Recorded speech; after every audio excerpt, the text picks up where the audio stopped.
আজি চব আমাৰ দেউৰী স্বায়ত্তশাসিত পৰিষদৰ ফালৰ পৰা আমাৰ যিবোৰ আঁচনি আমি পূজাৰীৰ পৰা আদি কৰি আমাৰ বৃদ্ধ বৃদ্ধা আমাৰ যুৱক যুৱতীসকলৰ কাৰণে আমাৰ কৃষকসকলৰ কাৰণে আমি কিছুমান আঁচনি ইতিমধ্যে আমি আগবঢ়াইছোঁ আৰু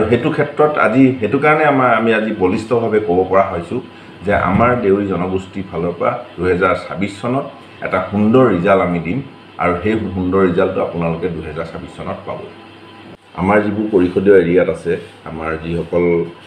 পঞ্চায়ত নিৰ্বাচনৰ যিসকল প্ৰতিনিধি আছিল তেখেতসকল আজিৰ দিনত ফলাফল আমাৰ প্ৰায় 99% আমাৰ ফলাফল ভাল আৰু ভাবিছোঁ যে মাননীয় মুখ্যমন্ত্ৰী ডক্টৰ হিমন্ত বিশ্ব শৰ্মাৰ নেতৃত্বত অসমৰ যি উন্নয়ন পঞ্চায়তৰ পৰা আদি কৰি একেবাৰে দুখীয়াজনৰ পৰা একেবাৰে উঠি অহা যুৱক যুৱতীলৈকে যিখিনি উন্নয়ন কৰিছে এই উন্নয়নৰ দিশত আজি সকলো যুৱক যুৱতী উন্নয়নৰ দিশত আছে আৰু ভাবিছোঁ যে আমি অনাগত দিনত আমাৰ পঞ্চায়ত যিবোৰ নিৰ্বাচন আমাৰ অলৰেডি যিহেতু পঞ্চায়ত গঠন হ'বলৈ গৈ আছে সেই পঞ্চায়ত গঠনৰ ক্ষেত্ৰতো আমাৰ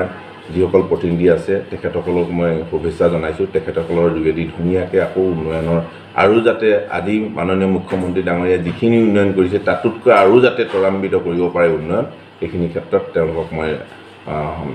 শুভেচ্ছা জনাইছোঁ আৰু মই ভাবিছোঁ যে আমাৰ জনগোষ্ঠী যিহেতু আমাৰ প্ৰায় 90% ওপৰত এইবাৰ আমাৰ জনগোষ্ঠীৰ মানুহে বিজেপি দিশত আগবাঢ়িছে। পঞ্চায়ত নিৰ্বাচন যেনেধৰণে আজি আমি 90% 99% আমি যেনেকৈ আজি দখল কৰিছোঁ ঠিক তেনেকৈ আগন্তুক 26 চনৰ যিটো নিৰ্বাচন আমাৰ বিধানসভা নিৰ্বাচন আছে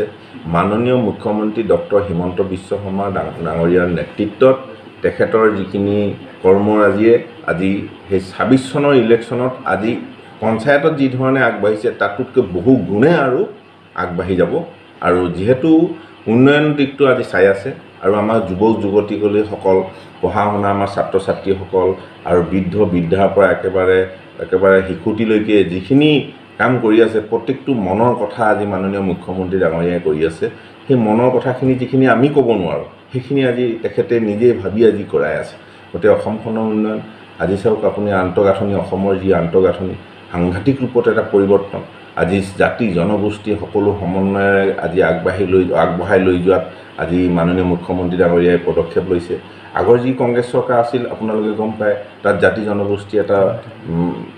এটা ছিষ্টেমত চাইছিল আমি সেইটো কাৰণে আজি আমাৰ দেউৰী জনগোষ্ঠীৰ ফালৰ পৰা আমি এটা সিদ্ধান্ত লৈছোঁ আৰু আমাৰ যিবোৰ জাতীয় সংগঠন আছে সকলোৰে এটা সিদ্ধান্ত হৈছে যে আমি বিজেপি চৰকাৰখনৰ বাহিৰে আমাৰ কোনো উপায় নাই। আমাৰ মাননীয় মুখ্যমন্ত্ৰী ডাঙৰীয়া যিজন আমাৰ কৰ্মদক্ষ মুখ্যমন্ত্ৰী ডক্টৰ হিমন্ত বিশ্ব শৰ্মা ডাঙৰীয়া তেখেতৰ কৰ্মদক্ষতাক আমি সদায় সহযোগিতা আগবঢ়াওঁ।